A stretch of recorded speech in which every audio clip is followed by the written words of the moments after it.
निशंक होई रे मना, निर्भय होई रे मना, प्रचंड स्वविबळ पाठीशी नित्य आहे रे मना, नित्य आहे रे मना.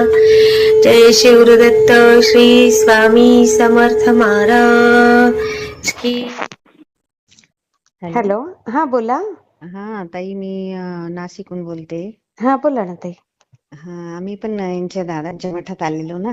हा कधी आलेलात? आता आम्हाला येऊन तरी 2-1 महिने होऊन गेले असतील. अच्छा अच्छा. हा मग काय अनुभव शेअर करायचा आहे? हो, माझी हा. बहीण तर 2-3 वर्षापासून येते. अरे बापरे. हो, मग त्यांनी दादांमुळेच माझ्या बहिणीच्या मुलीचे पाय टेकले. पाय टेकले म्हणजे? म्हणजे तिला असं फार सासरवास होता ना घरी. हा. मग ते सगळं छान झालं. तिला ते मुलं होऊ देत नव्हते. अय्या.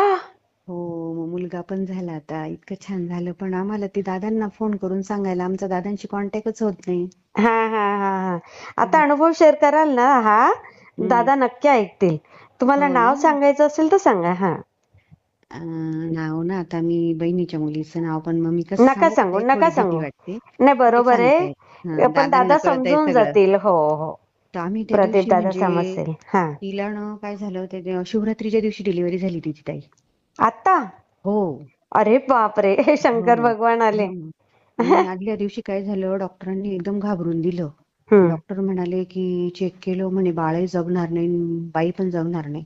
अरे बापरे. आणि बहिणीचा आला मला फोन, दीदी काय करायचं आता? आई गो. म्हटलं बाई, आता आपली ती म्हणे आता मी काही सेवा करेल तर मला प्रॉब्लेम आहे, मी हा. म्हटलं आता हे बघ, आपल्याला दादा आहे स्वामी. बरोबर. मी लगेच देवापुढे दिवा लावला हा. स्वामींकडे आणि म्हटलं, स्वामी, मी संकल्प केला मी स्वामी चरित्राचा पाठ होईपर्यंत मला आनंदाची बातमी काहीतरी आली पाहिजे.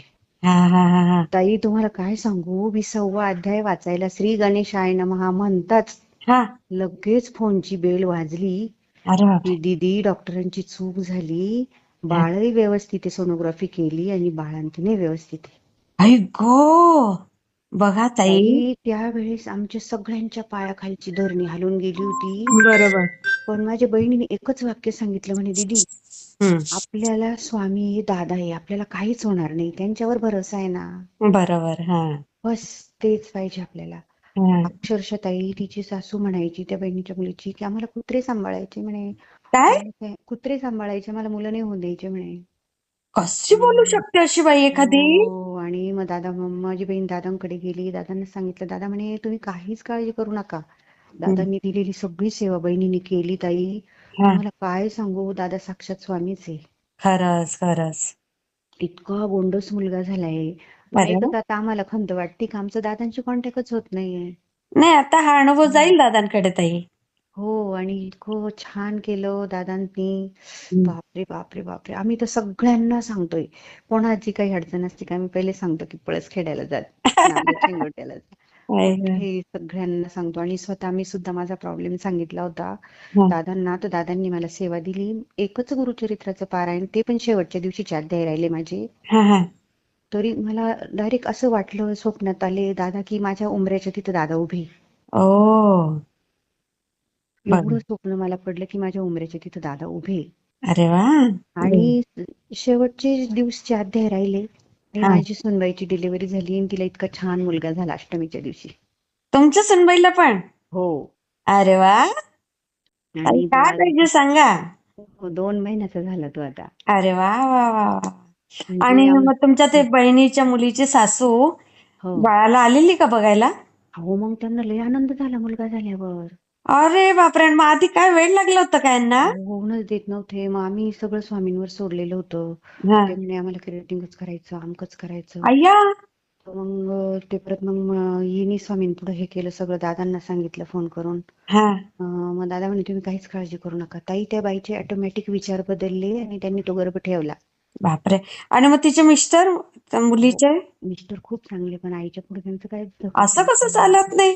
तुम्ही जर एखादी मुलगी बायको म्हणून करून आणता तर तुम्ही भक्कम तिच्यासाठी उभे राहा ना. नाही आणि ताई खरं सांगू का तुम्हाला, म्हणजे जे आपण आहे ना, जे वाक्य स्वामींचं ब्रीद वाक्य, अशक्यही शक्य करतील स्वामी. करतीलच आम्ही, खरंय.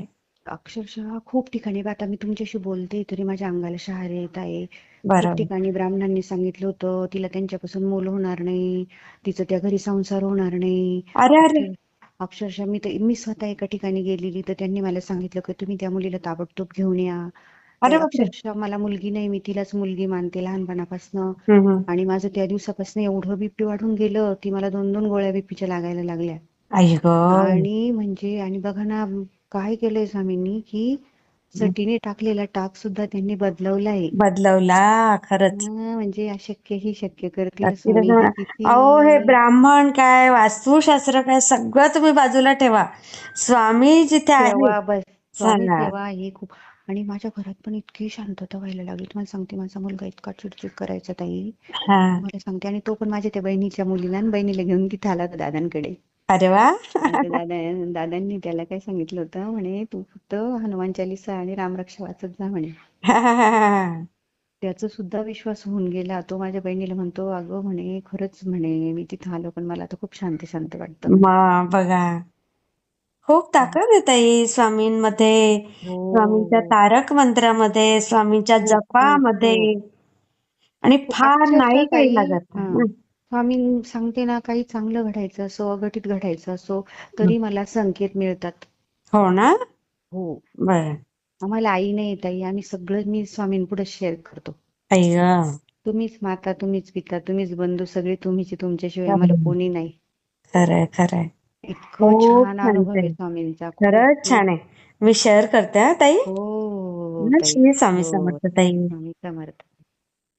वाटला ते मला कमेंटमध्ये नक्की सांगा. आणि व्हिडिओ आवडला असेल तर लाईक, शेअर आणि सबस्क्राईब करायला विसरू नका. आणि हो, तुमचेही असेच काही अनुभव असतील तर या दिलेल्या नंबरवर रात्री 9 ते 10 ह्या वेळेमध्ये तुम्ही शेअर करू शकता.